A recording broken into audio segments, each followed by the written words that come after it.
Então, boa tarde a todos. Agradecer a presença de todos. Os seminários em Estatística e Ciência de Dados do Departamento de Estatística da Universidade Federal da Bahia são organizados já há bastantes anos, inicialmente com um nome diferente. E o nosso objetivo é apresentar seminários de pessoas, de colegas nacionais e internacionais, sobre temas relacionados naturalmente com estatística e ciência de dados. Este ano os seminários estão sendo organizados por mim e pelo professor Paulo Henrique Ferreira, ambos do Departamento de Estatística, e temos imenso prazer em ter a primeira palestra do ano, o primeiro seminário do ano, pelo professor Jean-Michel Poggi, que é professor da Université Paris-Saclay, na França. Ele atualmente é o presidente eleito da European Network for Business and Industrial Statistics e assumirá agora a presidência em 2021. Ele foi também presidente da European Courses in Advanced Statistics, foi vice-presidente da Federation of European National Statistical Societies e foi também Council Member do International Statistical Institute e presidente da Sociedade Francesa de Estatística. A sua pesquisa está relacionada com séries temporais, com modelos de classificação e regressão, com ondaletas, árvores de decisão, desenvolvimento de software e estatística aplicada. Ele tem tido um trabalho bem ativo como membro do corpo editorial de várias revistas científicas e já publicou mais de 100 artigos em revistas especializadas. O Jean-Michel hoje vai falar um pouco sobre Spatial Classification Trees. I would like to thank you again for your willingness to be presenting and to be sharing some of your work with us today. And I'd like to give you the floor so that you can give the seminar. Thanks again. Thank you very much, Paulo, for this kind invitation and for this kind introduction. I don't have heard the last words. Is everything is okay from your side? Yes, please go ahead. Oh, okay. So thank you for giving me the opportunity to talk about a work which is recently published with two of my colleagues, Abner Baren and Sarbanger, which are together with me in the Paris area. And this talk is about a method which is well known. The acronym is SpatCART, which stands for Classification and Regression Trees. It goes back to the middle of 80s. And it is a very flexible scheme, generating many methods for designing a decision tree in various contexts and adapting to the peculiarities of the data. And we focus on this talk on a specific type of data, spatial data. And our idea is to to assimilate the data to some realization of bivariate market point processes and to extend the spatial cart to this kind of data by allowing an automatic method to provide some segmentation of the window area of interest into homogeneous area for the interaction between two marks. So the idea is to restrict our attention to this specific case, which at our knowledge have never been considered. even if some variants and extension of the original CART algorithm has been considered for the spatial domain, but in the regression case, I have just put in these slides three different references which address this kind of generalization. Dono and colleagues about a method which is named AutoCART, which is dedicated to image processing, with some ideas which are extended in more general settings by Blanchard and colleagues, which name is dyadic CART, and some extension by bridging CART method and Kriging ideas by Bell and colleagues. But in our case, we will focus on the classification case with two bivariate market point processes, that is two Mark 1 and Mark 2. So the outline of my talk will be the following. First, just for those of you which are not familiar with CART classification trees, just recall where is the problem and which is the algorithm. And just to focus on the point we change in order to adapt the general scheme to the specific problem we address here. In the second part, which is the main part of the talk, I will present the various variants we have considered. And finally, just for illustration, I will focus on a simple real data example, not an application, but just an illustration using a real data set, a rainforest in Parakou.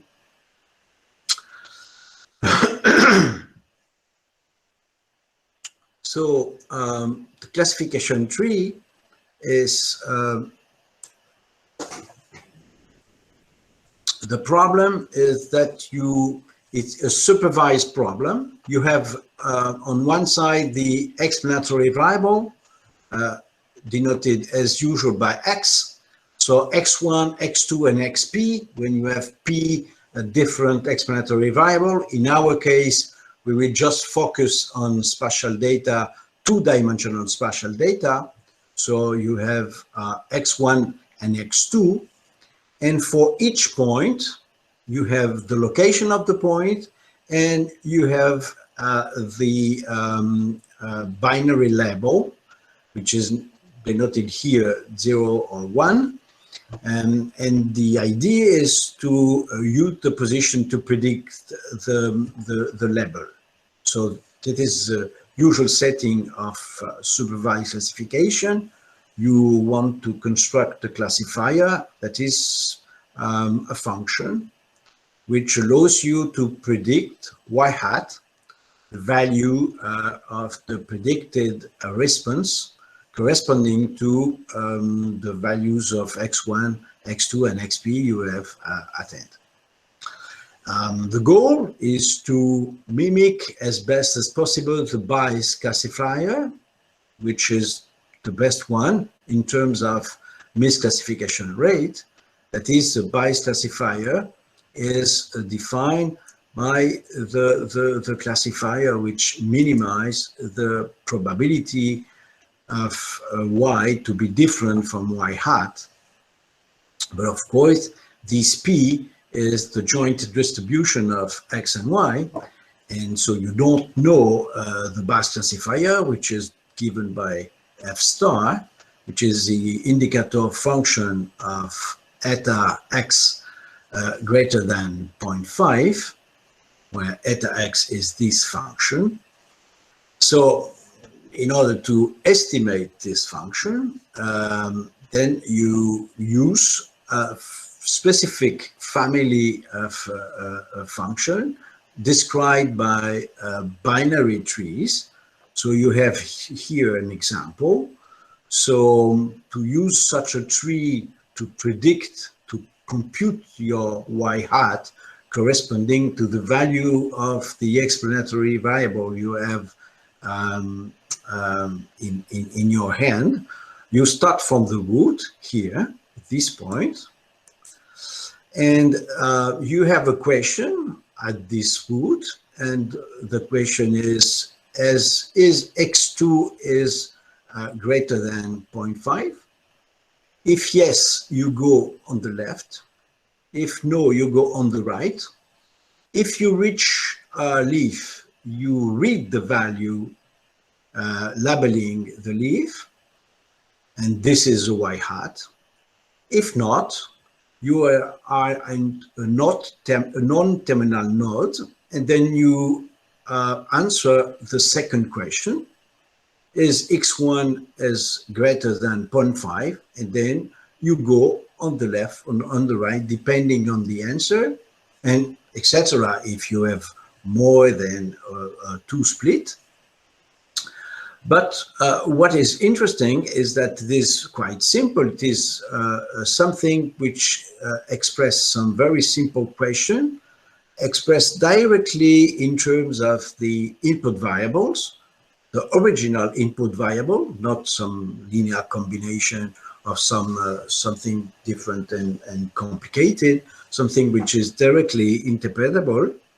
And what is also interesting is that this decision tree, which is on the left part of the bottom of my slide, you can associate to this binary tree a piecewise constant function, which is given by x1 and x2 is the domain of x. And you can see that this first split, x2 with respect to 0.5, is this line. And then this is this cell is exactly the same as the leaf here, which is blue. And the other, red and blue, mimic the structure of these two leaves. So you can associate to each binary tree something which is a piecewise constant function, which is a piecewise constant function of the input space X. So the way you calculate blue, red, starting from a learning sample, that is a sample of observation for which you have together the value of X and the value of Y, is simply you put your observation on this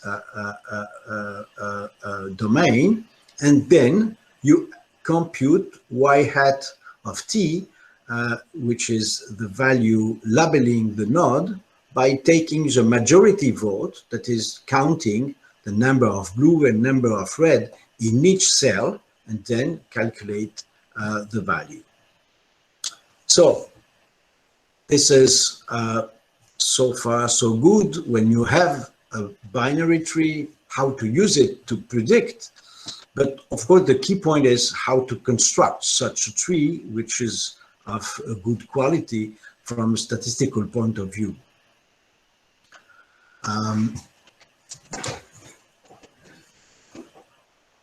Sorry, I just...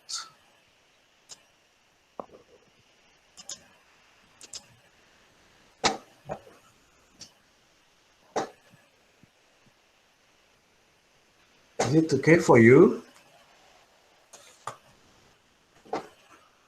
Yes.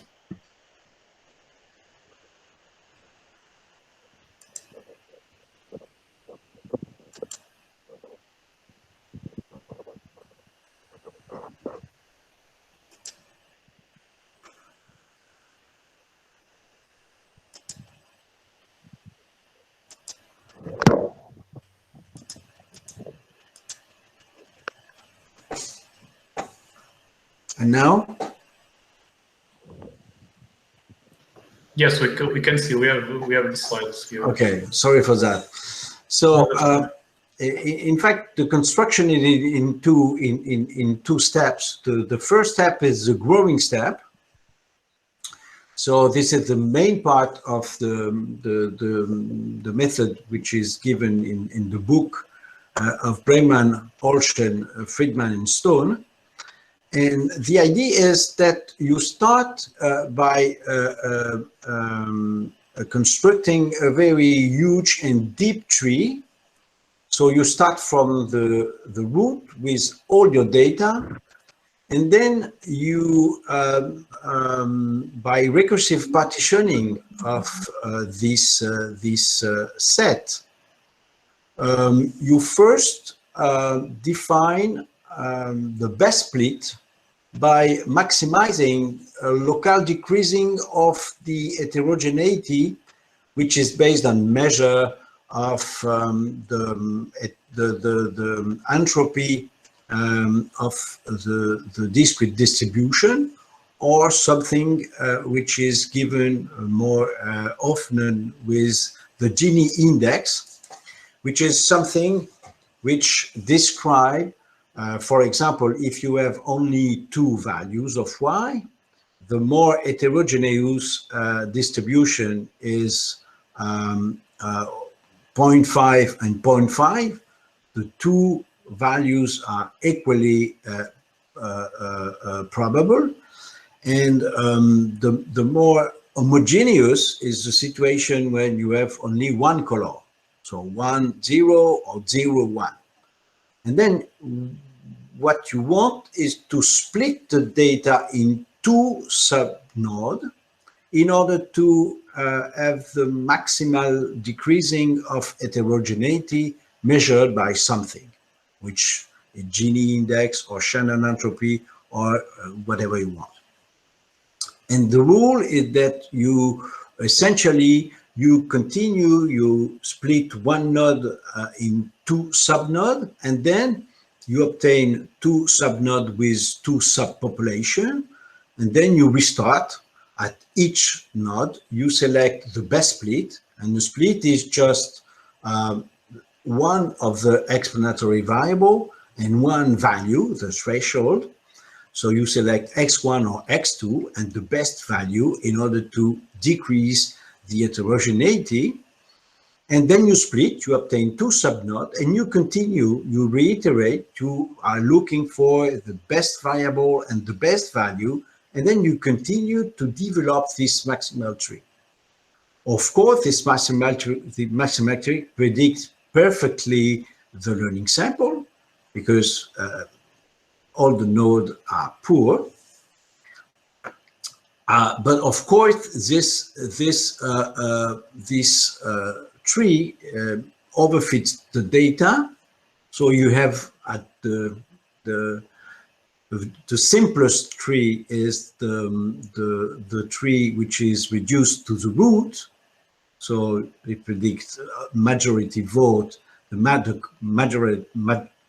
majority vote, the color which is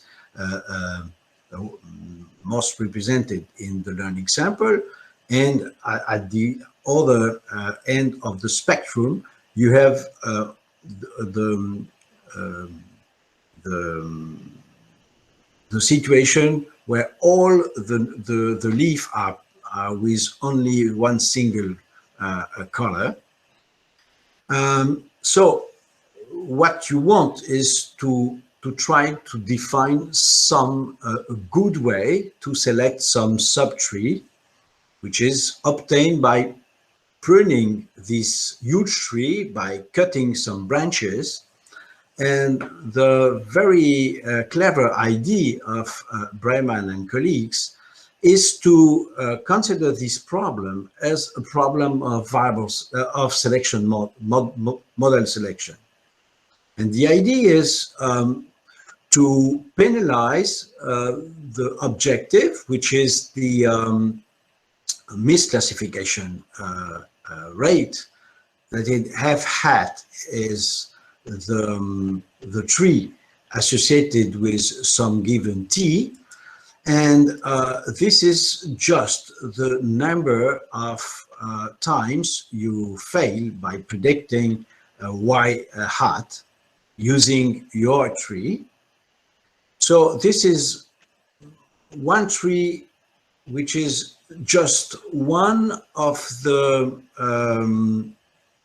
one of the binary subtree of Tmax having the same root.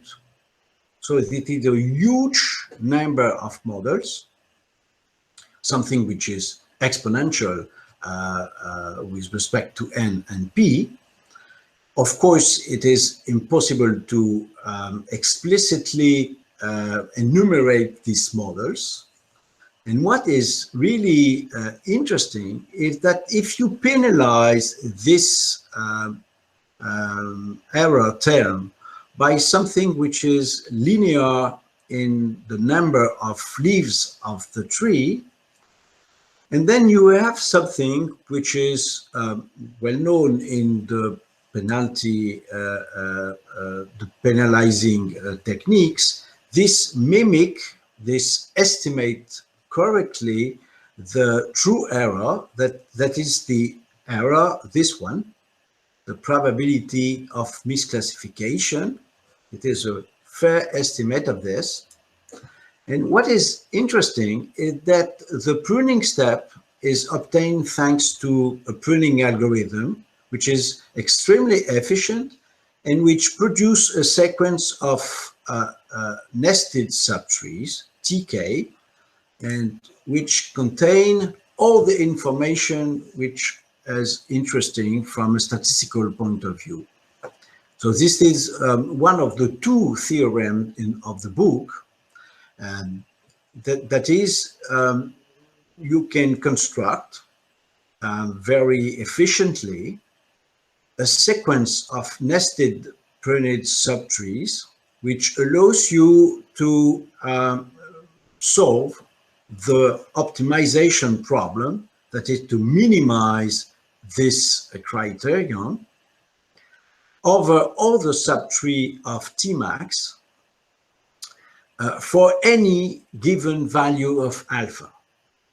So after that, you have just to select the penalty term alpha. Of course, this is, as usual, a real value, a real positive value.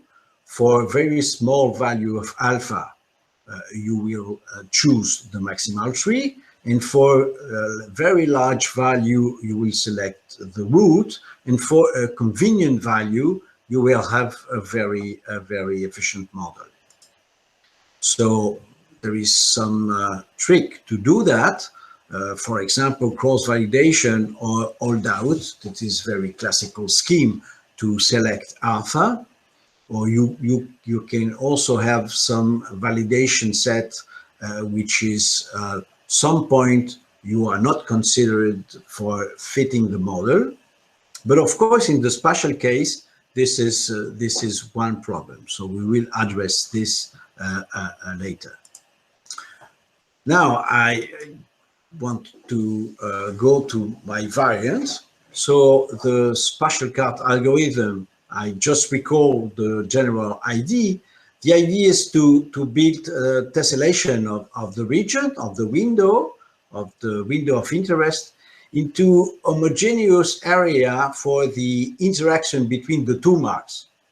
And the way we want to do that is to incorporate in the algorithm some information which is directly related to the location of the point, the spatial location of the point, not only the marginal distribution of y, that is, in fact, the counting just the number of red point and the number of blue point in each cell, which is exactly what usual cards do, but also to take into account the spatial information, the location of the observed point.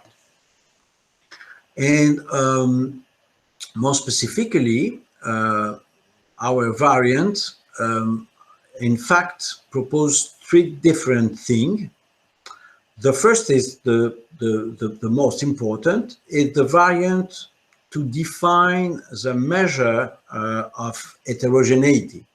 We will have a splitting criterion. We take into account the spatial characterization of the data that is a measure of interaction between the two marks. And we used something which is intertype function from Ripley. I will just explain this in the next slide. The second is the variant in pruning. We could have a different choice, and we could estimate the local mark intensities instead of just having an objective to minimize the misclassification rate. And the last aspect is in the final selection. It is related to the choice of alpha without considering some kind of cross-validation scheme. So the first point is the most important. It is related to the intertype function. So on the right part of the slide, you have the definition of the key tool. And on the left part, you have some very simple example to illustrate the situation. So you have here a window, and you have a blue point and red point. And in fact, on the right part of the window, the sub-window, this sub-window here, the blue point and red point are independently distributed, that the location are exactly randomly defined without any reference to the other color. At the contrary, on the left part, the blue point repels the red point with some minimal distance of 0.05. As you can see, the blue points are far from the red point. So, in fact, the marginal distribution, the color, on the left side and on the right side are exactly the same. So in this situation, usual CART will try to divide this domain in subdomain with only one color. And what we have in mind is to determine something highlighting only two subregions, one on the left and the other on the right, because the interaction between the two marks is not the same in the two sub-windows. That's the idea. And the tool is such to take, so I just now recall what is a bivariate spatial point process. So you have X, it is the position. It is in some domain of the plane W, and you have two marks, A and J, and you define as usual lambda star, that is the intensity, where star stands for A or J depending on the mark you have. And this is, in fact, you can, when you have two bivariate spatial point process, you can imagine that you have two different point process, one for each mark. And what we have in mind is, in this kind of process, for one process, you can examine first order statistics to quantify some departure from independence. And when you have two different process, you can look at second order, something which is related to the interaction between the two population, the two mark. So this is exactly what is defined here. It is intertype function from Ripley, it's well known. It implies that you consider something which is resolution, the spatial resolution at which you want to look at the phenomenon. And you define Kaj for this resolution by something which is a normalizing factor, which is the inverse of the intensity of the process J, something which is the expected value of the number of type J points, which are at distance at most R of a randomly chosen point of the other mark. So this is something which is a descriptor, a quantification of the interaction between the two marks. To have something in mind, this is often used in the following context. You start with an idea in that the two processes are independent. So you have two independent homogeneous Poisson processes, and then you can calculate the value of the intertype function. It is PR square. It is the red line here, and you can compute some interval bounds, and then you calculate your Kaj for the different value of R. And then if you are above, all the values are above this outside the interval bound, you have some attraction between the two marks. And when you are below these theoretical values and sufficiently far from the interval bounds, then you have something which is below, which describes some repulsive situation. That is, the two marks are repulsive. So this is used in forestry, in ecology, for example, in the analysis of cities, the structure of cities, the structure of building in cities, and so on. But in our case, we will use the intertype function from quite a different perspective, because we don't want to have some null hypothesis in mind, that is the independence or the dependence between the two marks. We have just the idea to use this to define some way to measure the interaction between the two marks, and just to promote some split attractive to define more heterogeneous areas in terms of interaction between the two marks. So the way we will use, and this is the most important slide of my presentation, is the way to define the impurity function. Instead of using the increment of the Gini function, we use, in that case, some estimate of the estimator of the intertype function. So to estimate this quantity, you replace this by the natural empirical estimate.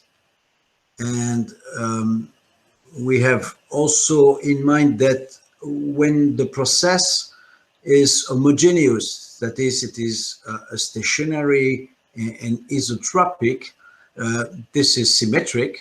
Kaj is equal to Kji. And then you can estimate this by this quantity. So this is the estimate of the intertype function for a given resolution R, just the sum of the indicator of the distance, the count the point which are with distance less than R, with the good normalization. This is the way to estimate the mark intensity. It is usual, and something which is related to the area of the domain.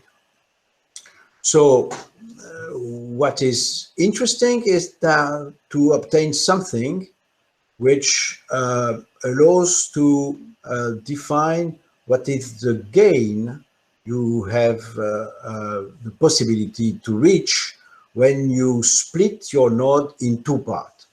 So you will compare the value of the intertype function of a node T with respect to the two subnodes when you use some splitting rule S of T, generating two subnodes, the subnode on the left, T of L, and the subnode on the right, T of R, which is exactly of the same nature. And then you can define the impurity function for each of these two nodes. And then you obtain something which is really interesting. You can show that when you calculate the decrease of heterogeneity, this is the intertype function before splitting, and this is the intertype function, the average values of intertype function of left and right subnodes, properly normalized, and this quantity is always positive. So the idea is that you could choose the direction and the value in whatever you want. You cannot increase the heterogeneity. You can just decrease. So this is quite important. So now the idea is to use the splitting rule which maximize the impurity node. So the idea is just to take the CART scheme and just incorporate into the growing step a measure of the impurity which is given by the intertype function instead of the Gini index. This is the first aspect which is related to the variant. And what is interesting is that I just copy here the algorithm for growing the maximal tree. Nothing new under the sky. It is exactly the same structure, replacing Gini index by the delta I have previously defined in terms of interaction. But in red, I've just mentioned the scale because it is a new parameter. So it is classical in spatial stuff. You may select something which is the resolution, the scale of the phenomenon, and everything is entirely automatic, but you have to choose the first one. You have to choose at the beginning with the whole window, you have to choose the initial resolution of your study. I will address this issue on the example, for example, just to have an idea. Here, I just get back to my example, my toy example. I recall you that you have on this part, you have points which are independently distributed, and on that part, we have repulsion. So in these two different sub-windows, you have a very different interaction type. And so you have two natural sub-regions. So at the minimum, defining the measure of interaction, you may have a maximal tree leading to something allowing you to consider these two subnodes. You have here on the left the tessellation, which is obtained by using the usual CART. This is a usual CART maximal tree, and as you can see, we cannot see something which divide in two parts the window.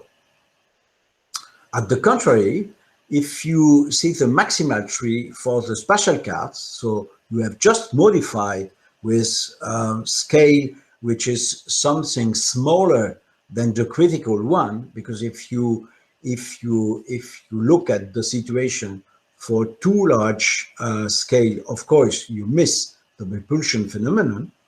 But if you choose conveniently your initial scale R0, and then you clearly distinguish the two regimes. Of course, there is many splits which are spurious, but the pruning step will allows you to eliminate this.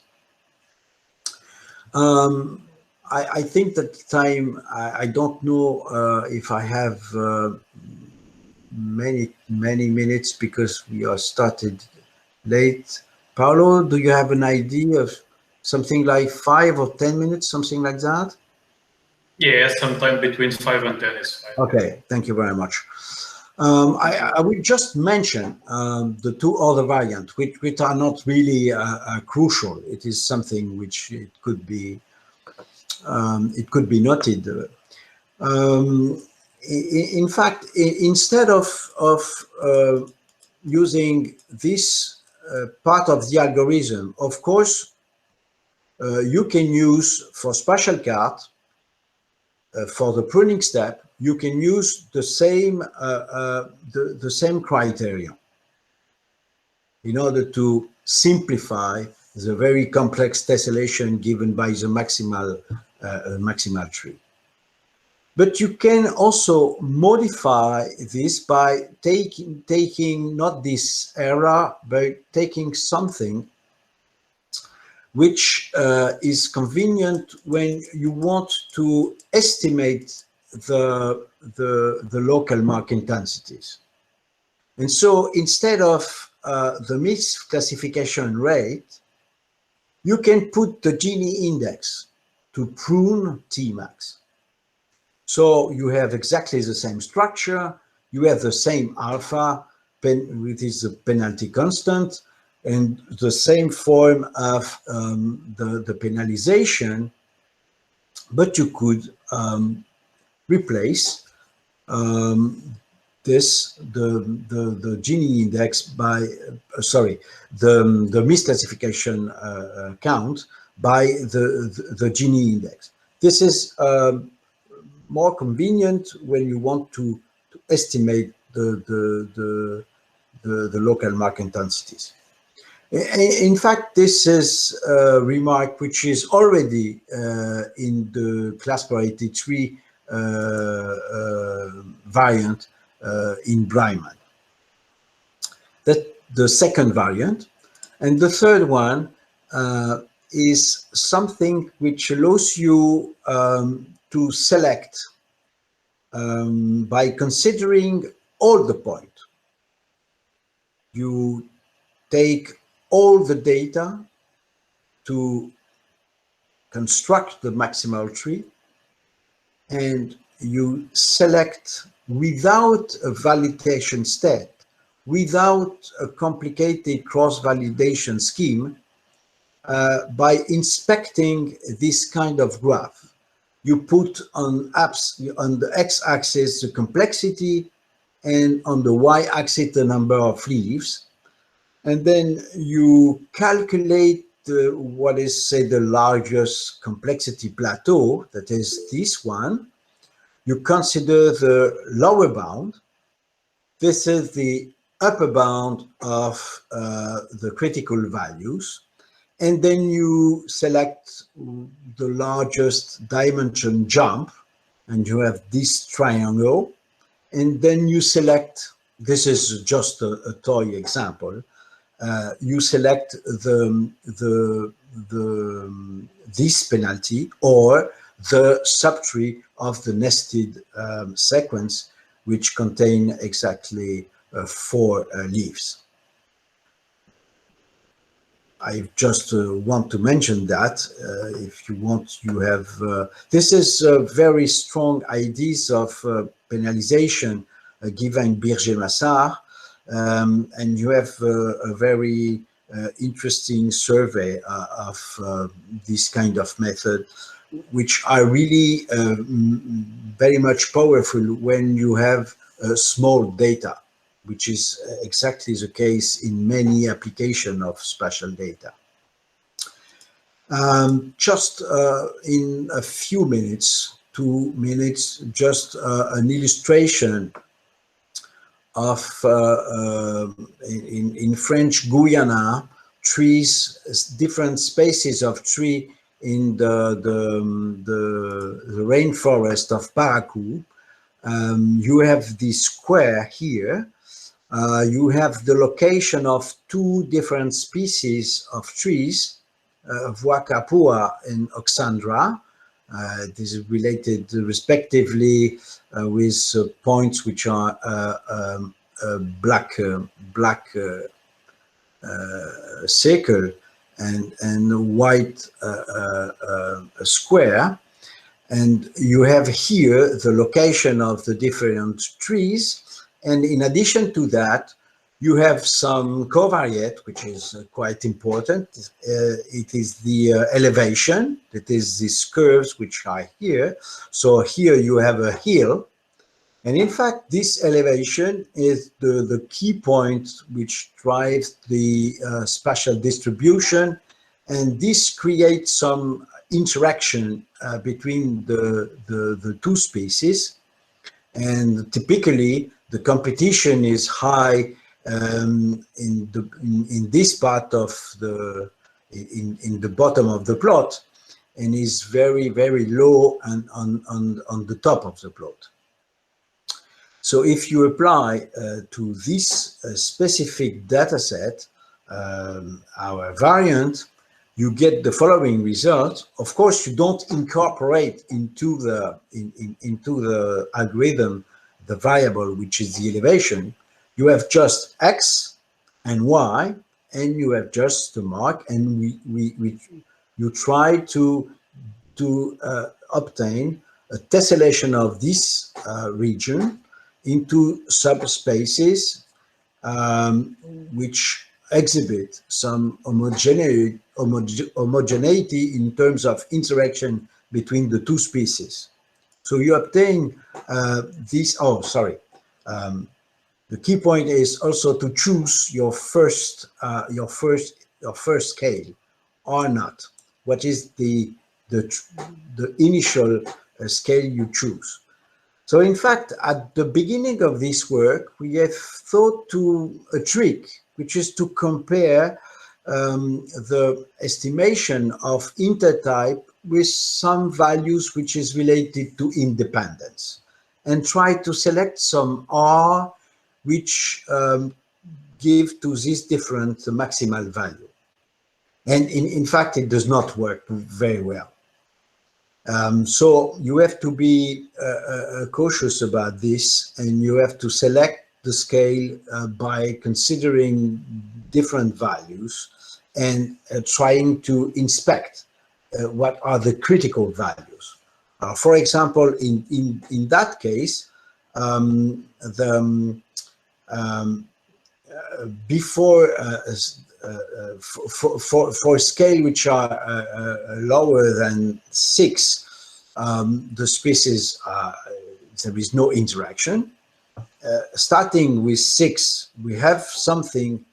The 2 species begin to interact, and after something which is 25, the distance between two trees, the interaction increases rapidly. So you will have many maximal trees, many spurious split. So you have to select something which is in between this interval between 6 and 24. And so we have started the algorithm with the median scale value, which is something here, and which is something sensible. If you get back to the original data, if you look at this, If you take something like 15, it is something sensible. But in every spatial problem, it is really a very delicate issue to select what is the critical resolution. This is the result obtained using SpatCART partition. This is the maximal tree. No, this is the optimal tree, sorry. We have, in addition to that, we have colored each cell, which is related to each leaf of the optimal tree, by something which is related to the interaction. So this is a color map which is defined using the intertype function of the resolution of the subnode. And so here you have very high and strong resolution, and here on the top you have something which is very low, which is something low, close to 0. And this is to be compared with the results you obtain by using the usual card partition. We have results which are driven by the distribution of the two species, but without any reflection, any translation of the spatial structure. Perhaps I will skip the perspective because perhaps I will have the opportunity to address these different points during the questions. I just want to mention before ending that you can find all the details plus some simulation in the paper which is available online in computational statistics website, and that you can reproduce all the experiment, and you can use the program by using the R codes, which are at this GitHub location. And we use essentially two packages, the well-known packages for point processes, which is SpatCART, and the one which is one of the two widely used package for tree design, CART tree design, is due also to Ripley. And thank you very much for your attention. Thank you very much, Jean-Michel, for very nice talk. I can now open the floor for questions. You can ask in Portuguese or in English, and I can translate if need. Is there any question? Se tiverem alguma pergunta em português, eu posso traduzir também, se precisar.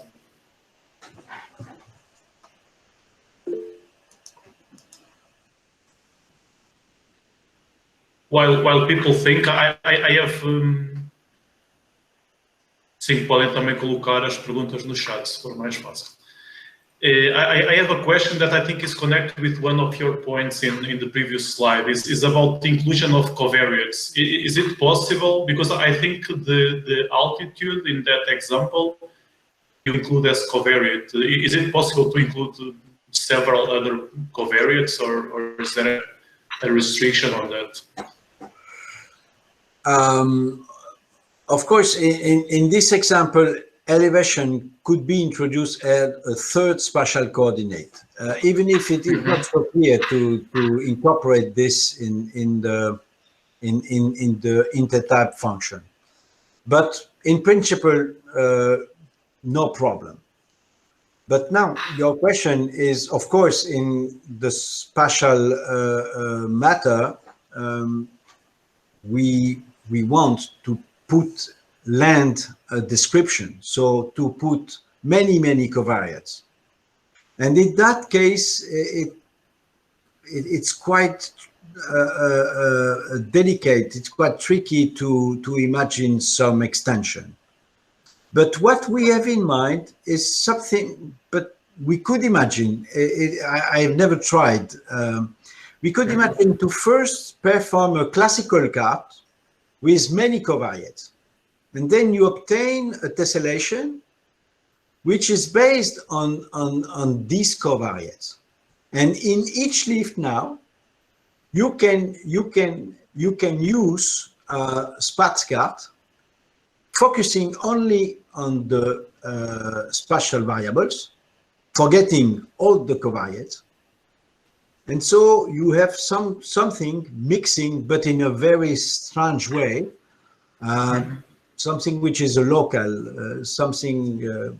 But I don't know if it is promising. It's quite complicated, and it's quite indirect.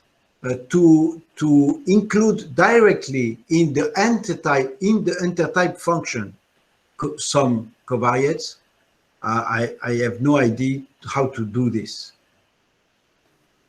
I see. Thank you. Are there more questions? You can unmute your microphone. Yes. Paulo, it's Paulo Henrique. Paulo Justiniano wants to make a question. Please go ahead, Paulo. Hello. Thanks for the talk, Jean-Michel. I have a question. If we look from the spatial statistics perspective, quite often we have models relying on some sort of stationarity. And I was wondering whether such technique or such algorithm could help us to deal with non-stationarity within the spatial modeling strategy, such that you can use the spatial tree to help you to build a non-stationary model for the spatial process. Thank you. Okay. Thank you for the question. It is interesting.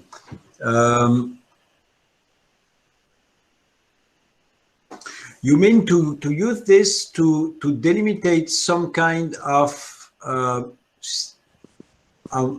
sub-region for which the process is locally stationary, something like that? Exactly.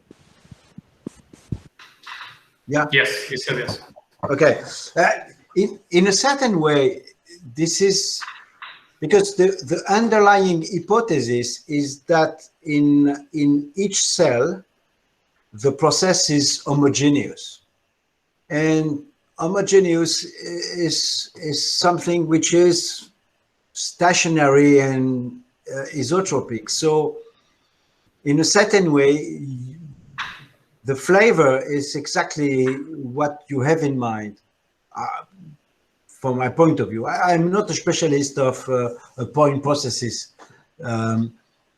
Avner is the point process guy, and I'm on the side of CART. But for me, you can use this kind of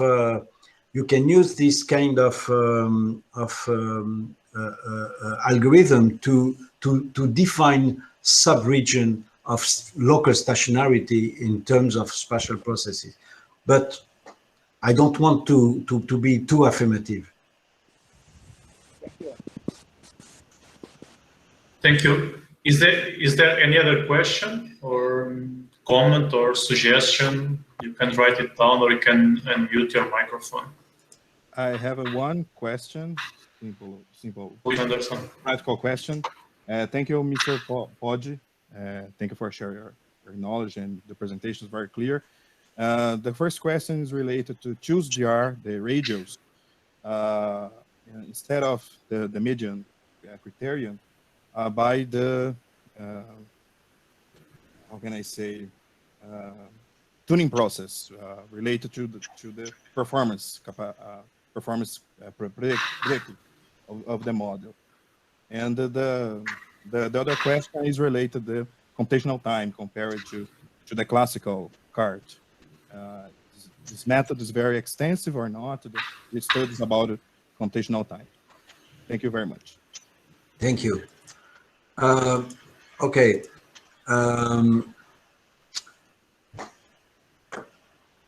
Your first question is related to the choice of the resolution, if I get it. Yes. Okay. Is it possible to choose this value with a tuning process? Yeah. But you have to define something.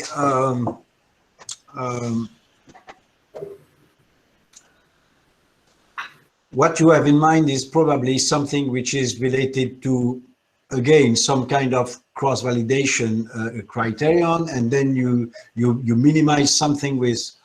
But predictive error. In general, yeah, you can do that, but the prediction is not it is not the true aim of. In fact, this variant is a distortion of the usual CART to do something else. So if you define some hyperparameter with respect to something which is not your true, but I want to emphasize that this is a classical problem in spatial processes. I mean, many people have this in mind, to how to choose something critical. What is the interval? In fact, in that case, what is crucial is not to define something in between 6 and 24, is to define the interval 6 and 24. And of course, we have tried several things, and you obtain for different value of R naught, you obtain different tessellation. And you could imagine to try to inspect this using some trick like this kind of thing. And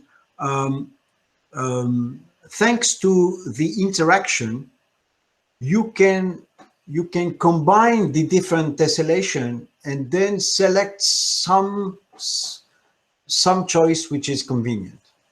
Okay. The second question was about the computational time. Yeah. To a very good question, and the answer is terrific, because CART is a fantastic algorithm, which is something in between n log n and n square, but with high probability around n log n. This is extremely expensive because you have to try all the values of R. You have at each step construct this function of R, so you have it is computationally intensive. Okay. Thank you very much. Thank you. I think we can stop here. If someone has further questions or something to discuss with Jean-Michel, his email is in the end, I think, and in the paper for sure. Or you can write me, and I can share his contact information. Of course. I'd like to. Yes, I'd like to thank all of you for attending the seminar, and of course I'd like to thank Jean-Michel very much for sharing some of his work with us here today. In France, there are 5 more hours than in Brazil, so now it is 7 p.m. after that, so it's time to have dinner or something like that. Yeah, dinner during lockdown. Yes, exactly. So yeah. Bye-bye. So thank you, Jean-Michel. Thank you very much. All the best. Hope to see you again soon in person. Thank you. Bye-bye. Bye. Thank you.